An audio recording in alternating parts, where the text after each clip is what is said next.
ذریعے سے شروع ہوا ہے، امام حسین علیہ السلام کے نام سے جو موسوم ہے چینل، اس چینل سے جو ایک اہم ترین کام شروع ہوا ہے وہ خاندان فقاہت کے عنوان سے خاندان شیرازی کے بزرگ فقہا کو لوگوں سے قریب کرنا اور لوگوں کو آشنا کرنا ان کی زندگی اور ان کی خدمات سے، یہ ایک بہت اہم قدم ہے میری نظر میں، چونکہ اس وقت بعض ناسمجھ لوگوں کی سازش اور چال یہ ہے کہ اس خاندان کے بزرگوں کے نام مومنین فراموش کر جائیں اور لوگ ان کے کارناموں کو بھول جائیں، لہذا اس دور میں یہ ایک کام بہت ضروری تھا۔ مثلا میں خود اپنی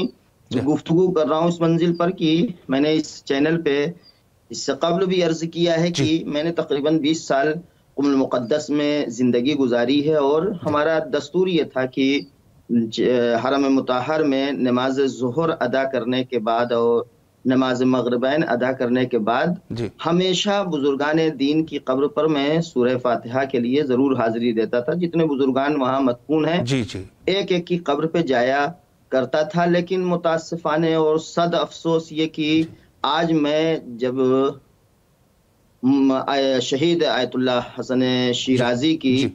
زندگی کا مطالعہ کر رہا تھا اور مجھے یہ معلوم ہوا کہ سید حسن شیرازی رحمۃ اللہ علیہ کی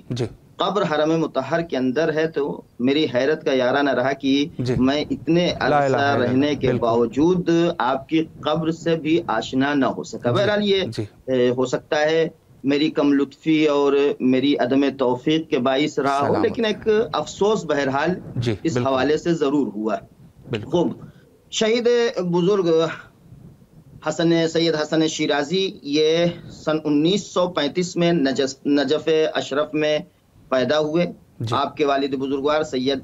مہدی حسینی شیرازی ہیں۔ کربلا میں پیدائش کے بعد وہیں پر آپ نے تعلیم کا آغاز کیا، اور بزرگ اساتذ اس زمانے کے جو بزرگان تھے، اس زمانے کے جو مشاہیر تھے، ان سے آپ نے استفادہ کیا، اور جن میں بزرگان میں مشہور نام خود آیت اللہ ہادی میلانی ایک عظیم ہستی رہے ہیں، ان کی خدمت میں تلمس کیا ہے۔ محمد رضا اصفہانی رحمۃ اللہ علیہ کی خدمت میں تلمس کیا ہے، وہاں درس و تدریس کا سلسلہ جاری رکھا، اور بڑی کم مدت میں اور بڑی کم عمر میں آپ نے علمی لوہا اپنا منوایا اور خود بھی درس اور تدریس کا سلسلہ جاری کیا۔ متعدد کتابیں تالیف کی ہیں کہ جن کی فہرست تو تفصیل کے ساتھ نہیں پیش کی جا سکتی، لیکن بہرحال اجمال جس کا یہ ہے کہ آپ نے کتاب کا سلسلہ وار کتاب سیریل وائز کتاب لکھا موسوعۃ الکلمہ کے نام سے، جس میں تمام ائمہ اطہار علیہ الصلوۃ والسلام کی زندگی پر گفتگو کی ہے۔ ہر جلد میں ایک امام معصوم کے حوالے سے گفتگو کی ہے، لیکن ان میں سے بعض اس کی جلدیں ابھی تک چھپ کر سامنے نہیں آئی ہیں، شائع نہیں ہو سکی ہیں۔ اور ایک بہت اہم قدم تالیفات کے حوالے سے آپ کا یہ رہا ہے کہ آپ نے الاقتصاد الاسلامی ایک کتاب لکھا، ضرورت کے تحت اپنے زمانے کے اور اپنے دور کے وقت کے تقاضے کے تحت آپ نے یہ کتاب لکھا ہے، اور بلکہ یہ کہا جا سکتا ہے کہ شاید اس موضوع پر شیعہ عالم کی طرف سے ایک اہم اور پہلی کتاب ہو جو اس موضوع پر لکھی گئی ہے۔ اقتصاد پر اس سے پہلے قلم نہیں اٹھایا گیا تھا۔ بہرحال یہ کتاب آپ نے اقتصاد اسلامی کے اس زمانے میں، چونکہ عراق میں کمیونسٹوں کا دورہ تھا اور وہ جوانوں کو گمراہ کرنے کی بھرپور کوشش کر رہے تھے، اس زمانے میں آپ نے یہ کتاب تالیف فرمائی ہے۔ بلکہ یہ اگر تالیفات کی دنیا سے آ کر میں اجمال میں آ جاؤں اور مختصر تعارف کراؤں تو یہ سمجھ لیں کہ یہ وہ بزرگ ہستی ہیں کہ جن کا تعلق ہی ایسے خاندان سے رہا ہے جس نے اپنے کو دین اسلام اور تشیع کی خدمت کے لیے وقف کر دیا تھا۔ آپ نے جہاں پر بے شمار علمی کارنامے انجام دیے ہیں، وہیں پر آپ کی سماجی خدمات بھی ہیں، وہیں پر آپ کی ثقافتی خدمات بھی ہیں، وہیں آپ کی سیاسی خدمات بھی ہیں کہ جن کو انشاءاللہ آگے گفتگو میں بعض چیزوں کو تفصیل کے ساتھ پیش کیا جائے گا۔ لیکن یہ سمجھ لیں کہ یہ خدمت دین کے، تبلیغ اسلام کے عاشق اور دلدادہ تھے۔ بڑی دلچسپی کے ساتھ، نہایت لگن کے ساتھ دین کا کام آپ انجام دے رہے تھے. بالکل. چونکہ آپ کی جوانی کا دور ہے کہ جس دور میں عراق کے حالات بڑے خراب ہیں، وہاں پر عبد الکریم قاسم جی اس زمانے میں عراق کا حاکم ہے، اور کمیونسٹوں نے جی میشل افلق کے ہمراہی سے وہاں پر حزب بعث بھی دوبارہ جان پیدا کر چکی ہے اپنے اندر، اور اس نے اپنی کارکردگیوں شروع کر دیا ہے. جی عراق کے جوانوں کو منحرف کرنے کے لیے، گمراہ کرنے کے لیے طرح طرح کے اقدامات کیے جا رہے تھے. لہٰذا ایسے زمانے میں اگر یہ کہا جائے کہ سید حسن شیرازی رحمۃ اللہ علیہ کہ جنہوں نے ایک لمحہ کے لیے اپنے کو بغیر تھکے ہوئے، بغیر آرام کیے ہوئے، آپ نے مسلسل علمی خدمات اور سیاسی اور سماجی خدمات انجام دیتے رہے، تاکہ قوم کے نوجوانوں کو، بالخصوص قوم کے نوجوانوں کو ان گمراہ افکار سے بچایا جا سکے کہ جن افکار کو کمیونسٹ لوگ عراق میں باقاعدہ رواج دینا چاہ رہے تھے. لہذا ایک اجمالی خاکے کے طور پہ یہ کہا جا سکتا ہے کہ سن 1935 میں آپ وہاں پیدا ہوئے، جوانی وہیں گزری ہے، متعدد علمی، سیاسی اور سماجی خدمات انجام دی ہیں، اور پھر آپ سیریا کی سرزمین پر 1980 میں شہید ہو جاتے ہیں.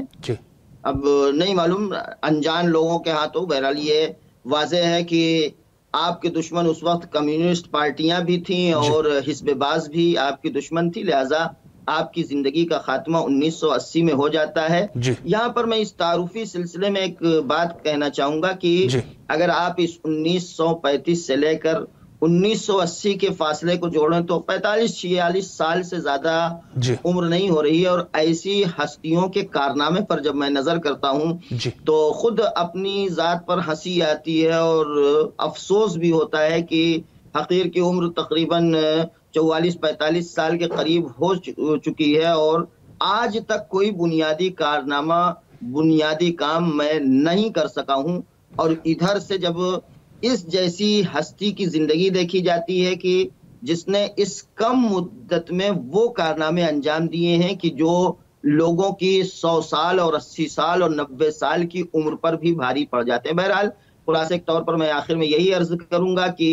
شہید کی زندگی نہایت بابرکت زندگی رہی ہے کہ جس کی فیوزات سے آج بھی سیریا، لبنان اور ساحل عاج اور بعض دوسرے افریقی ممالک کے لوگ فیض حاصل کر رہے ہیں. جی قبلہ، بہت خوبصورت طریقے سے آپ نے وضاحت فرمائی. ایک سوال جو ہے ان کی زندگی میں جو انہوں نے، آپ نے اشارہ بھی فرمایا کہ ثقافتی اور فرہنگی کام بھی انجام دیتے رہے مختلف ممالک میں، تو اس عنوان سے بھی اگر ایک وضاحت فرمائے کہ ان کے کیا ثقافتی اور